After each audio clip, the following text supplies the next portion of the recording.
Let me. Good morning. Okay. Okay. We are talking to him about the reports of the opposition to the privatization of the electricity company of Ghana. The proposal is, we understand, is from the IMF, who are looking at the current losses we are making, especially with regards to state-owned agencies. And one of the biggest places we are making that loss is in the electricity sector. Smith, I don't know if you understand exactly what government stands on this, because the proposal from the IMF, do you have clarity on what the government intends to do, either to do exactly what the IMF is doing or to go on another leg? Yeah, yeah. Thank you very much once again. Yeah, I believe the news is that Ghana is out of the IMF, but there's going to be a policy supervision, as it were, and then part of it as it has to do with the critical sector, like the energy sector, and how over the period, in terms of distribution, Ghana have had its fair share, or ECG have had its share of technical and commercial losses. For years now, I mean, as far back as the 2000, where the former president Kufuor was in power, I think ECG rolled out the short-term performance contract, where private entities are supposed to, collect revenue for ECG in terms of the power that they distribute. And so that saw some modest gain.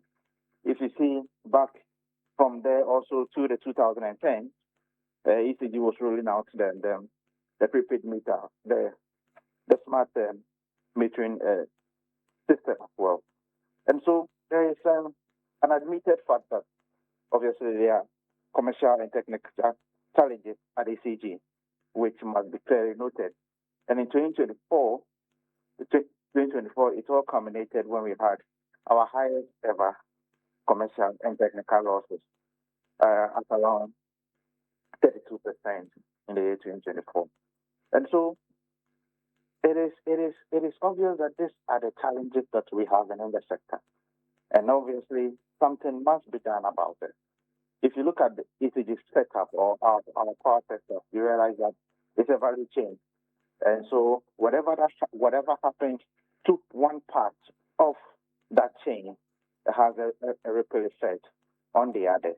So if ECG is not raising enough revenue, or there's a shortfall in terms of what their target is supposed to be, it means that other sectors in that value chain, like the power producer, Gridco and the likes, will obviously suffer some sort of financial damage or even operational challenges. This loss in revenue over the period has caused a serious financial strain in the energy sector. You realize that government, at the beginning of this year, was able to clear the 500 million partial rate guarantee of the World Bank to restore that confidence in our power system. Government also, through ECG, was able to clear about 1.7 billion owed to IPPs and the like. We've seen major stakeholders in the sector talk about how government is taking to the cash waterfall mechanism to be able to ensure that we have a stable power generation. But the distribution end, aside from the year 2014, 15, 16, when we had a serious generational challenges, the distribution end of our power sector has always been the major challenge, right? The end user, when the end user, which is you and I, finish consuming the power, ECG is not able to give a full account of the power that was given to it to generate and to distribute, to account for. So the 32% loss that was experienced in 2024 means that, for example, for every 100 cedis power that ECG was given, ECG was only able to account for 58 Ghana cedis out of it. The rest are lost through transit or commercial losses, which could be as a result of illegal power theft, tempered meters, fake meters, and all the likes in the system. So what government is trying to do, also backed by the World Bank, you realize that this is not a new concept. This is not a new a new policy rollout.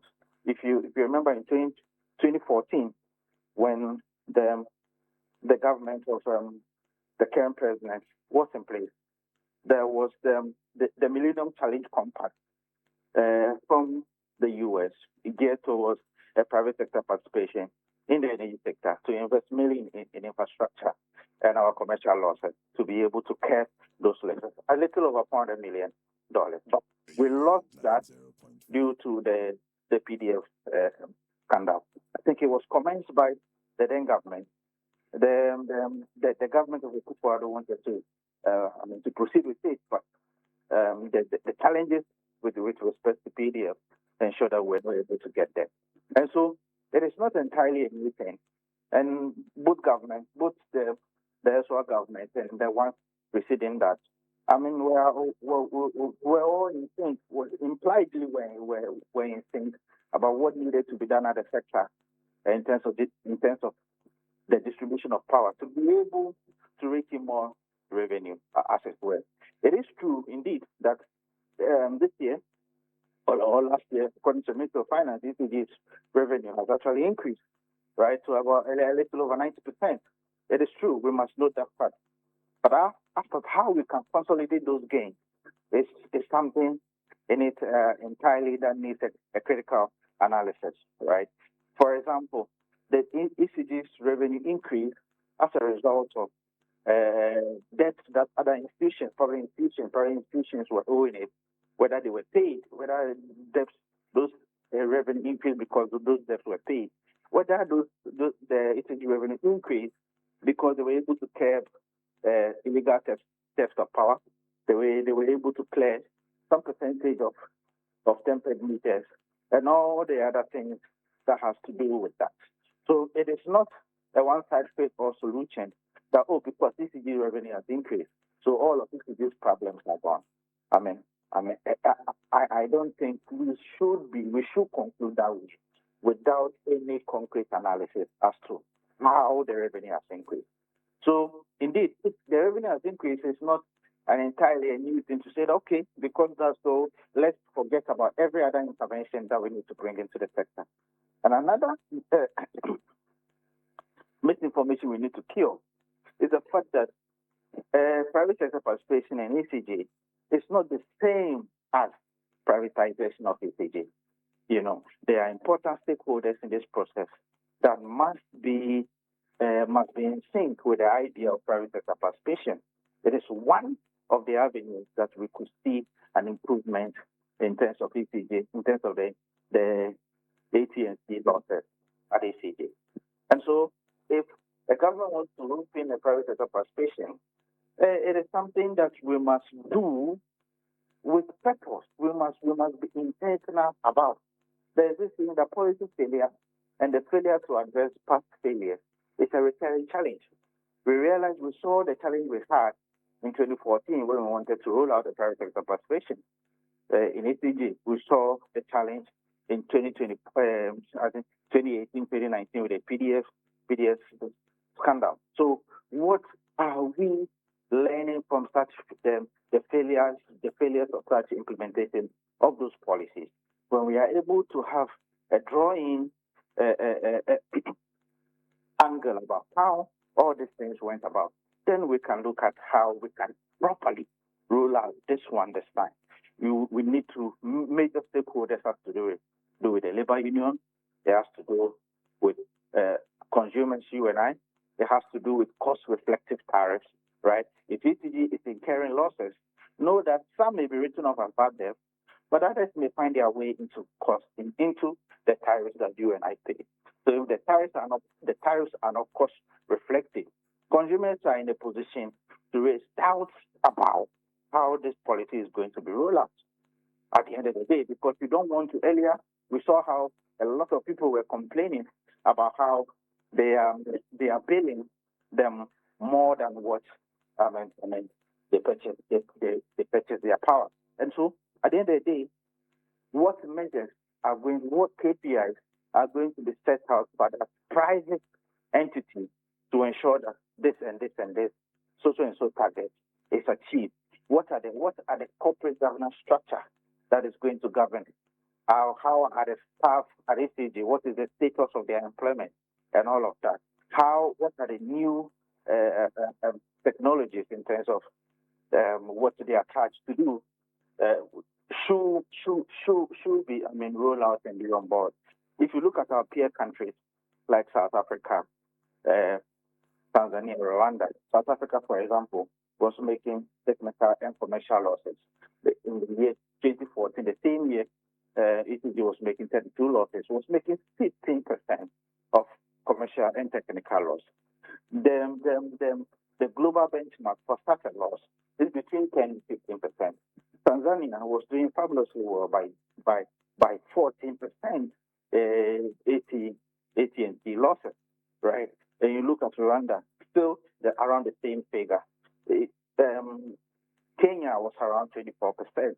So what are they doing right and what are we doing wrong? It was Nigeria that performed far worse than by recording about 40% of technical and commercial losses. Okay. And so if you look at, for example, Kenya's structure, it's a partial thing, like a private sector participation, also in the sector, that has resulted into their improvement in terms of their commercial losses, right? And so if the World Bank is going to seek to monitor and supervise such implementation, it means that is even an independent,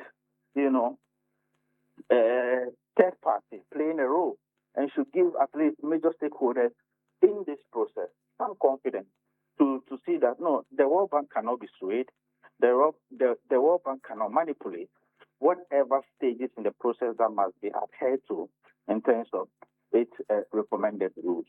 That alone should bring some sort of relief onto the major stakeholders like the labor union and the consumer, right? And also, one of the key lessons that we could learn from the PDS is the fact that there is the alleged issue that energy contracts are going to be awarded to party faithful, right, who one way or another supported dead-end government to come into power. When such thoughts or ideas are in the minds of the people or stakeholders, it has a way to overshadow the purpose that such policy is actually intended to achieve.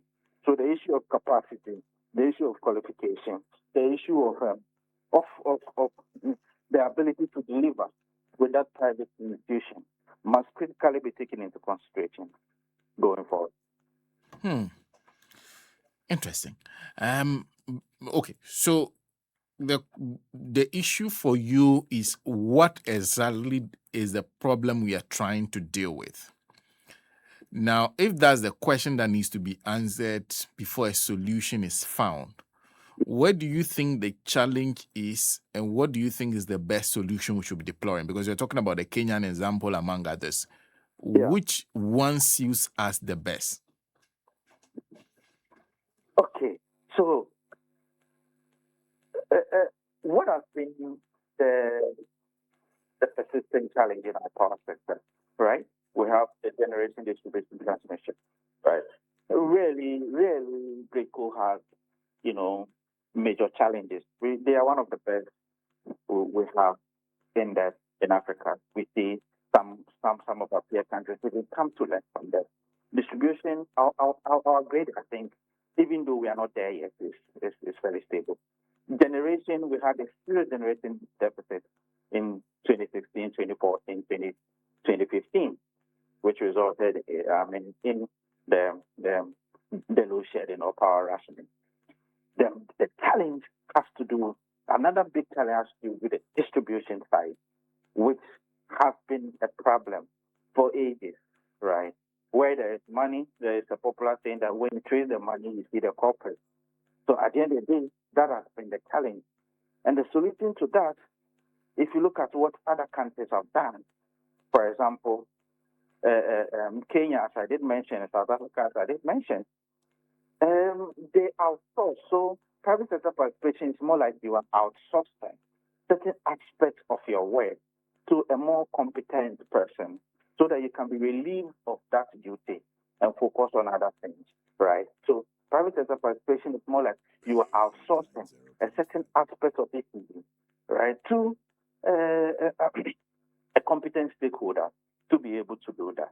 And so that is how the media, which is obviously, your role as well, should be able to carry out the message out there that at the end of the day, we are not privatizing ECG to any person. That is not the idea. Government, on the face of it, on the face of the fact provided, government is not privatizing the assets of ECG, as it were, but to help improve the aspects of revenue generation or revenue mobilization and technical and commercial and the technical losses as well.